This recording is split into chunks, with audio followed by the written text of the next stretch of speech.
अहमात्मा गुडाकेश सर्वभूताशय स्थितः सर्वभूताशय स्थितः अहमादिश्च मध्यञ्च अहमादिश्च मध्यञ्च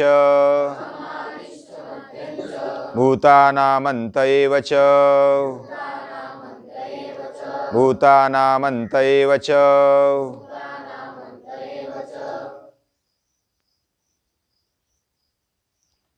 10वां अध्याय यानी कि विभूति योग। ये अध्याय में भगवान का ऐश्वर्य, भगवान का कौशल्य और उसकी जो संपत्ति है वह कहाँ कहाँ रहता है, कहाँ कहाँ उसका विभूति महत्व हमें समझ में आता है। अर्जुन भी वही पूछते हैं कि मैं आपको कहाँ कहाँ पर देखूं, और भगवान स्वयं वैसे शुरुआत करते हैं इस अध्याय की। और तू मेरा प्रिय है और तेरे हित के लिए बता रहा हूं। 90वें अध्याय में भक्ति की बैठक बताई, और भक्ति की बैठक में भगवान मेरे जीवन का, इस दुनिया का मूल है। मेरा भी मूल भगवान ही है। ऐसा जब हम सोचते हैं तो ये बहुत ही अच्छी बात है और ये भक्ति की शुरुआत है।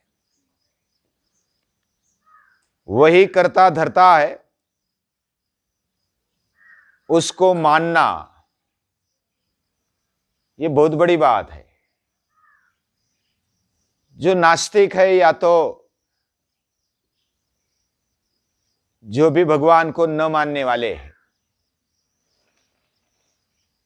वह भौतिकता में अटक जाते हैं। उनके अज्ञान के कारण वो भगवान को नहीं मानते।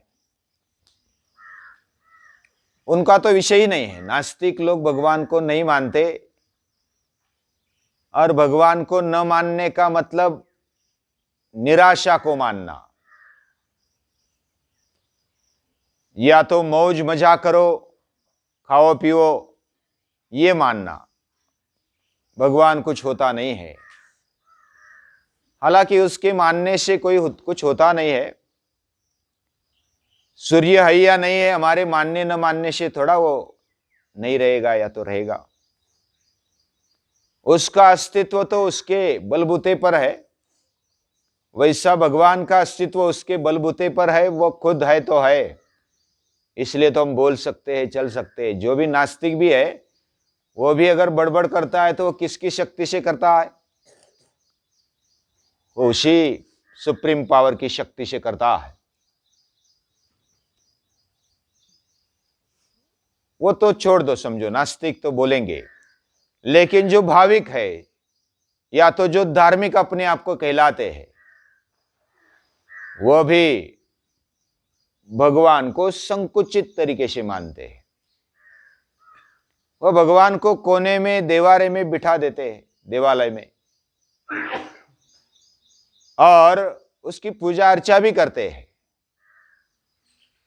लेकिन बस सुबह शाम आरती करो और नमस्कार करो, हो गया भगवान का पूजन। और अपने जीवन में उसका कैसे फायदा हो जाए, ये मात्र उनको अच्छे आता है। यानी भाविक और धार्मिक कहने वाले भी ऐसे ही बर्ताव करते हैं, क्योंकि उन्होंने भगवान को जो समझा है वो संकुचित समझा है, व्यापकता से नहीं समझा। और व्यापकता से समझने के लिए हमारी बुद्धि विशाल होनी चाहिए, और विशाल बुद्धि को समझने के लिए कुछ अभ्यास की जरूरत होती है। जो विशाल बुद्धि वाले हैं, विशाल दृष्टि वाले हैं, विशाल हृदय वाले हैं, वे कैसा समझते? संत नामदेव महाराज का उदाहरण अगर देखेंगे तो पता चलेगा। वो एक बार भोजन के लिए बैठे थे तो उनके टोपली में से, यानी जो बाकरी रखने की जो जगह होती है उसमें से एक बाकरी उठा ली और भागने लगा कुत्ता। तो नामदेव महाराज को लगा कि ये भगवान वैसे ही भाकरी ले रहे हैं और मैं घी के साथ खा रहा हूं, आपको भी अपच होगा, रुकी सुखी रोटी कैसे खा सकेंगे, तो ए रुक जा, मैं तुझे घी भी देता हूं। ऐसी व्यापकता नामदेव महाराज के जीवन में दिखाई देती है। लेकिन उनका हृदय बड़ा है, वो विशाल है, इसलिए उन्होंने पूरे दुनिया को अपना माना। सर्वभूताशय स्थितः, सभी भूतों में भगवान रहते हैं, ये उन्होंने माना और वो भागे कुत्ते के पीछे, घी लेकर भागे। हमारी दृष्टि एकदम से ऐसी नहीं हो सकती, ये भगवान जानते हैं, मानते हैं, हम सामान्य हैं। तो हमें क्या करना चाहिए? ये बात जीवन में प्रैक्टिस से आ सकती है, ऐसे भगवान कहते हैं। पहले माता को, पिता को, गुरु को मानो, जो प्रत्यक्ष दिखते हैं, जो दिखता नहीं उसको कैसे मानना। इसलिए जो दिखता है उसमें भगवान देखो। इसलिए हमारी संस्कृति कहती है, शास्त्रकार कहते हैं, मातृदेवो भव, पितृदेवो भव, आचार्य देवो भव। ये कहने वाली हमारी संस्कृति, हमारे शास्त्रकार हमें धीरे धीरे व्यापकता की ओर ले जा रहे हैं। बचपन में हम अकेले होते हैं और जब बड़े बनते बनते हमारे मित्र बनते हैं। बचपन में हमारे माता पिता होते हैं, फिर मित्र बनते हैं, फिर शादी हो जाती है, फिर बाल बच्चे हो जाते हैं, फिर व्यापकता और बढ़ने लगती है। और ये बढ़नी भी चाहिए। कोई कोई छोटे बच्चे होकर के भी व्यापक होते हैं, जैसे ज्ञानेश्वर महाराज। आता विश्वात्मके देवे येने वाग्यज्ञे तोषावे, तोषो निमज दावे पसाय दान है। उनकी आत्मा विश्वात्मक हो गई। मैं जैसा, मैं खुद को शरीर में बंधा हुआ मानता हूं, लेकिन ज्ञानेश्वर महाराज विश्वात्मक मानते अपने आप को। यानी मैं जैसा हूं वैसा ही दूसरा है, आत्मोपम्येन सर्वत्र। यानी मैं जैसा हूं वैसा ही दूसरा है, मेरे में जो चैतन्य वही दूसरे में है। ऐसे मानने वाले व्यापक होते, व्यापक बुद्धि वाले होते हैं।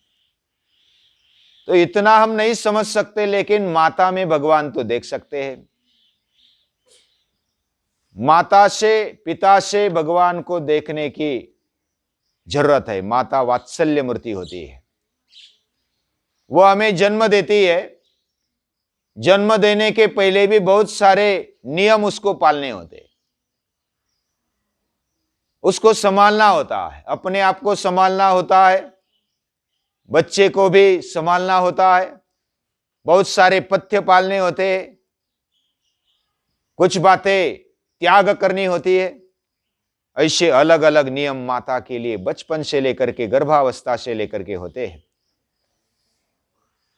बच्चे को जन्म देते समय भी उसको वेदना होती है और वो वेदना सहन करते हुए वो जन्म देती है, फिर भी वो आनंद से सहती है। आनंद से सहन करने वाली माता बचपन में हमारा शिशु भी होता है तो वो बिना कुछ आलस्य किए वो काम करते रहती है। रात हो, दिन हो, सुबह हो, शाम हो, हमेशा वो तत्पर रहती है अपने बच्चे में। वो इधर उधर जाना भी छोड़ देती है, वह मौज मजा छोड़ देती है। वो बच्चे के लिए बहुत सारा त्याग करती है। उसको कुछ भी करो, स्वातंत्र अनुभव, ऐसा उसको जीवन में नहीं होता। वो तो बच्चे के लिए बस त्याग के लिए तैयार रहती है। ऐसी माता वो भगवान के रूप में हमें मिली है। हमें बुखार आता है तो मां परेशान होती है, मां सोती नहीं, रात दिन नहीं सोती। हम अगर गीले कपड़े में होते हैं तो गीले कपड़े निकाल कर, पोंछ कर और सूखे कपड़े पहनाती है और तू तंदुरुस्त हो जा, अच्छा हो जा, आरोग्य तुझे मिले, ऐसा वो चाहती है और करती भी है। वो हमेशा करती है। इतना ही नहीं, मातृ प्रेम बहुत ही बढ़िया होता है। उसका अनुभव जैसा कहानी सुनी जाती है, सुनाई जाती है।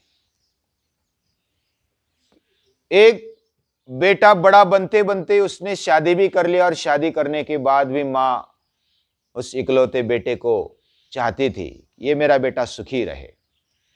लेकिन वो शादी करने के बाद अपने पत्नी में ये हो गया, खो गया। लेकिन वो उसकी आदत अच्छी नहीं थी। वो शादी करने के बावजूद भी अपने प्रेयसी के वहां जाने लगा। तो प्रेयसी ने बोला कि तेरे मां का कलेजा मुझे चाहिए, तब मैं प्रसन्न होंगी।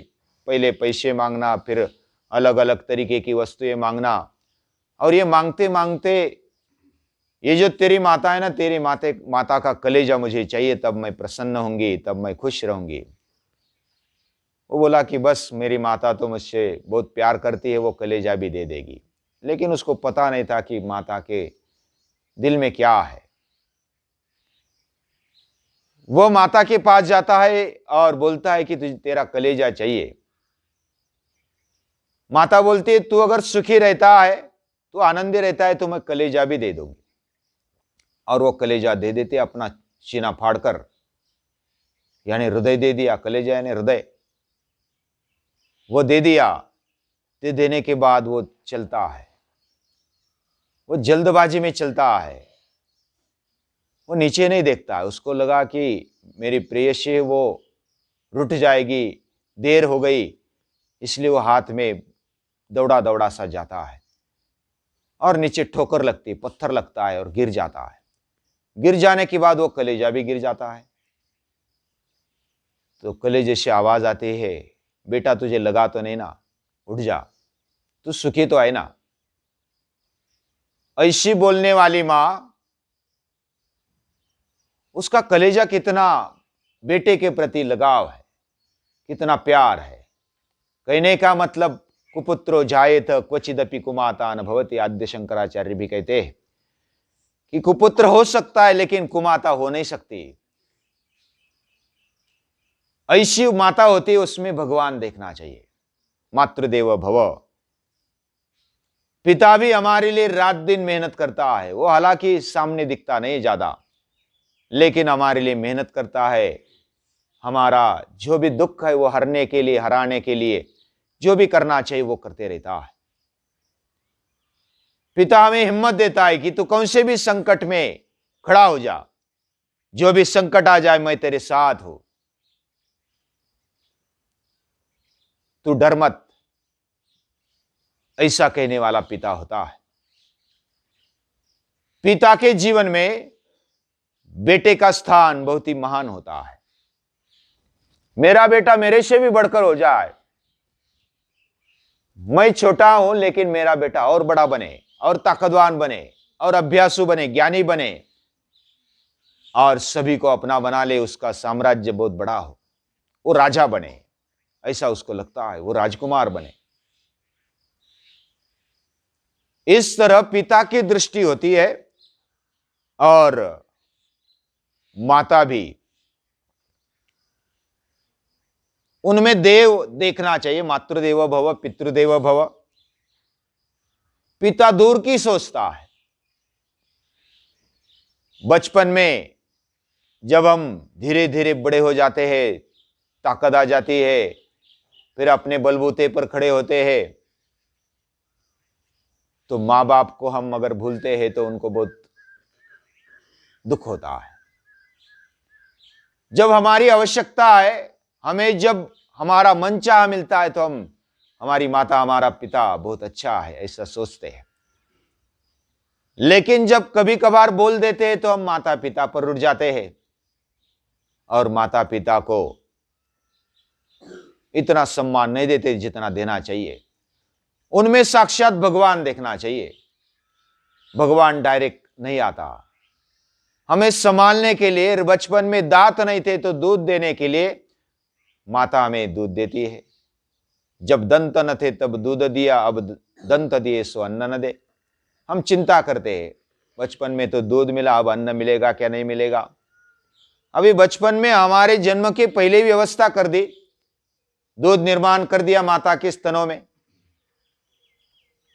ये दूध निर्माण करने वाला कौन है? ये भगवान है। जब हमें दांत नहीं थे तो दूध दे दिया, इतनी व्यवस्था कर ली, अब दांत दिए तो अन्न नहीं देगा क्या? जरूर देगा। हमारे हाथ, हमारे पांव, हमारा पूरा शरीर ताकतवर है और हमें शक्ति दी है। इस शक्ति से, बुद्धि से और आत्मीयता से हम दुनिया को जीत सकते हैं। इतनी ताकत हमारे में दी है और वो भगवान देता है। हम बहुत प्यार करता है। हम पर प्यार करने वाला भगवान कभी हमारे प्यार में खोट नहीं करता। कभी कभी हमें ऐसा लगता है कि भगवान है या नहीं है। इधर पाठशाला में भी हम रहते हैं तो ऐसा लगता है कि हमारे मन के विरुद्ध कभी कभी हो जाता है। भाजी सब्जी कभी कड़वी हो गई, कभी समझो कि खट्टी हो गई, नमक कम पड़ गया, ज़्यादा पड़ गया। ऐसा तो ज़्यादा बार नहीं होता है, लेकिन कभी कभी कुटुंबों में भी हो जाता है, माँ के पास से भी हो जाता है। और अगर हम मन में लाए कि अरे ये तो ऐसा हो गया, वैसा हो गया, तो हमारे मन में संकुचितता आ जाती है। मेरे लिए, मेरे स्वाद के लिए मैं फिर सिर्फ देखता हूं और जो बड़ा विचार है वो छूट जाता है। हमें महान बनना है, हमारे जीवन में देवत्व देखना है, दिव्यत्व हमें लाना है, तो एक कैसे लाए? तो जो हमें दिखाई देता है उसमें देवत्व देखना, ये बहुत बड़ी बात है। जैसे माँ में देखते हैं, जैसे पिता में देखते हैं, वैसे गुरु में भी देखना चाहिए। जो शिक्षक है उनमें भी देवत्व देखना चाहिए। इसलिए आचार्य देवो भव, ऐसे धीरे धीरे करके हमारे शास्त्रकार, हमारी भारतीय संस्कृति अपने माता में, पिता में, गुरुओं में भगवान को देखना। भगवान को देखने का मतलब है कि उनमें दिव्यत्व देखना। देव या तो भगवान उन्हीं के रूप में आते हैं और हमें संभालते हैं, हमारा ध्यान रखते हैं। ऐसे भगवान वो इस रूप में आते हैं, हमारे साथी है, हमारे पड़ोसी है, हमारे मित्र है, हमारे कुटुंबीय है। भगवान अलग अलग रूप लेकर हमारे साथ आता है। और बहुत सारी ऐसी परिस्थिति होती है तो भगवान हमें बचा लेते हैं। बीमारी के समय कोई आता है और हमें संभालता है, तो ये कर ले, तेरा अच्छा तबीयत हो जाएगा। हमें कुछ नुस्खा मिलता है और हमारी तबीयत अच्छी हो जाती है। हम संकट में कुछ गिर जाते हैं तो उठाने वाला कोई होता है, हमें भगवान कोई ना कोई भेज देता है और हमें उठाता है, हमें संभालता है, संकट से संवारता है। ऐसे अलग अलग दृष्टिकोण से हमारी दृष्टि भगवान की तरफ देखने की जो दृष्टि है वह व्यापक होनी चाहिए, बड़ी होनी चाहिए। और इस प्रकार हम देखने लगेंगे तो हमारे जीवन में जो दिव्य दृष्टि है, यानी कि देवत्व देखने की दृष्टि, यह आने लगती है। और वह भगवान की कृपा से आती है। जब हम भगवान को मानते हैं, हमारा भाव वह सही तरीके से हम भगवान के सामने रखते हैं। हमें सिर्फ बाजार भाव मालूम होता है। भाव अगर शब्द सुना तो जिधर जाओ उधर बाजार भाव किसी के दिमाग में घुसा होता है। लेकिन जो हृदय का सच्चा भाव है, प्यार का भाव है, सच्चे दिल का जो शुद्ध भाव है, वो भाव हमारे मन में खुले, अंतःकरण में खुले, वो प्रकट हो जाए। ऐसे अलग अलग भावों के दाता, मदभावा मानसा जाता, मेरे कारण ये सभी भाव निर्माण हो गए हैं। ऐसे भाव निर्माण करने वाले जो भगवान है, वो आदमी जो है ना, मनुष्य है, वो भाव के कारण ज्यादा जीता है। उसको भाव चाहिए। भाव यानी पैसों का भाव नहीं, बाजार भाव नहीं। लेकिन कोई मुझे पूछता नहीं है, कोई मुझे मेरी सुनता नहीं है, ऐसा उसको लगता है तो बड़ा दुख होता है उसको। यानी हर एक व्यक्ति को ऐसा मन में लगता है कि मेरी जो मेरी सम्मान है, मेरा सम्मान है, वह मुझे मिले। घर में मुझे कोई पूछे कि तुझ में ये बात है, तुझ में ये अच्छी बात है, तू अच्छा है, ऐसा बोलने वाले और समझने वाले कोई है तो हमें अच्छा लगता है। यानी हमारा दिल समझने वाले, हमारा हृदय समझने वाले जो भी है वह घर में अच्छा लगता है। और कुटुंब में वैसा होता है, यानी हृदय को समझा जाता है। वैसे भगवान वो भाव को समझते हैं। बाकी बहुत सारे अपने भाव को समझ नहीं पाते, भगवान समझता है। और ये जो भाव समझने वाला, सबसे नजदीक रहने वाला भगवान होता है, माता पिता से भी ज्यादा। लेकिन माता पिता के रूप में वो आता है, शिक्षक के रूप में आता है, गुरु के रूप में कैसे आता है, वो क्या देता है, कैसे संभालता है, वो कल देखेंगे। आज के लिए इतना ही। धीरे धीरे अभ्यास करते हम और हमारे जीवन को और अच्छा बनाते हैं। यानी भगवान का विभूति महत्व हम समझ रहे हैं और उस समझने में और हमारी बुद्धि व्यापक हो जाए, ये भगवान के पास प्रार्थना करते हैं और उसको